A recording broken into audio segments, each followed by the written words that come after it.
Em nome do Pai, do Filho e do Espírito Santo. Amém.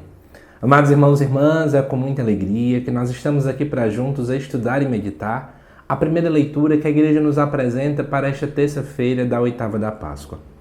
A primeira leitura desta terça se encontra lá em Atos dos Apóstolos, no capítulo número 2, versículos de 36 até o 41, que nos diz assim: No dia de Pentecostes, Pedro disse aos judeus que todo o povo de Israel reconheça com plena certeza: Deus constituiu Senhor e Cristo a este Jesus que vós crucificastes. Quando ouviram isso, eles ficaram com o coração aflito e perguntaram a Pedro e aos outros apóstolos: Irmãos, o que devemos fazer?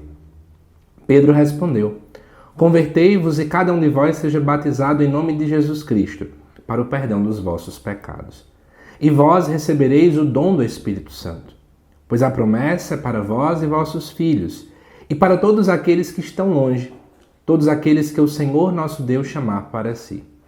Com muitas outras palavras, Pedro lhes dava testemunho e os exortava, dizendo: Salvai-vos dessa gente corrompida. Os que aceitaram as palavras de Pedro receberam o batismo. Naquele dia, mais ou menos 3.000 pessoas se uniram a eles. Amados irmãos e irmãs, eu não sei se você percebe, mas quando nós vamos ler, estudar, meditar dentro do livro de Atos dos Apóstolos, muitas características do apostolado, dos primeiros apóstolos, chamam-nos muita atenção. O jeito deles pregarem, a forma de anunciar o Cristo, a quantidade de pessoas que eram convertidas. E muita gente pode começar a achar que, é só porque antigamente tudo era mais fácil. Mas a gente não deve ir por esse caminho, tá bom? Nós precisamos pensar e entender que essa é a vontade de Deus para a igreja. E aí me chama muita atenção, por exemplo, o que acontece no início do texto. Pedro anuncia Jesus Cristo, e esse tem que ser o centro do nosso anúncio. Nós não devemos anunciar a nós mesmos, anunciar outras pessoas, anunciar outras coisas, mas precisamos anunciar o nosso Senhor Jesus Cristo.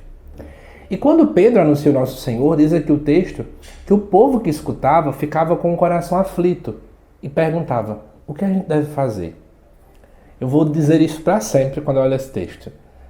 A nossa pregação ela deve ser de tal forma que as pessoas, ao escutarem, elas precisam também se questionar: o que eu devo fazer agora diante desta palavra pregada?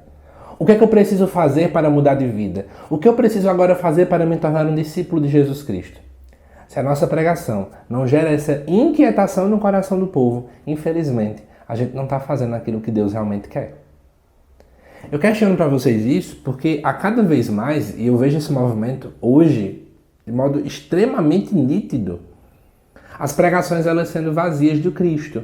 São pregações emocionais, pregações românticas, que, desculpa essa sinceridade, não enchem o coração de Deus de alegria, não. Eu vi até uma postagem em rede social dizendo assim: a cruz tem espaço para tudo, menos para sentimentalismo.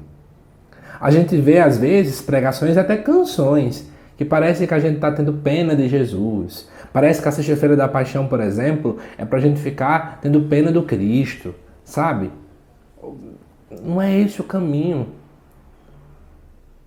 Na verdade, a pregação ela deve gerar uma decisão, um comprometimento, e não pessoas que vivem chorando, ou pessoas que agora ficam, parece que vendo Jesus muito açucarado, né? Não é esse o caminho, gente. Na verdade, a pregação ela deve gerar nas pessoas a vontade de mudar de vida. Se vier choro junto, beleza, mas o foco não é esse. Eu já fui para locais em que, às vezes, o pessoal, quando termina o momento, aí vem dizer assim: tu viu a quantidade de jovens que choraram? O foco não deve ser esse.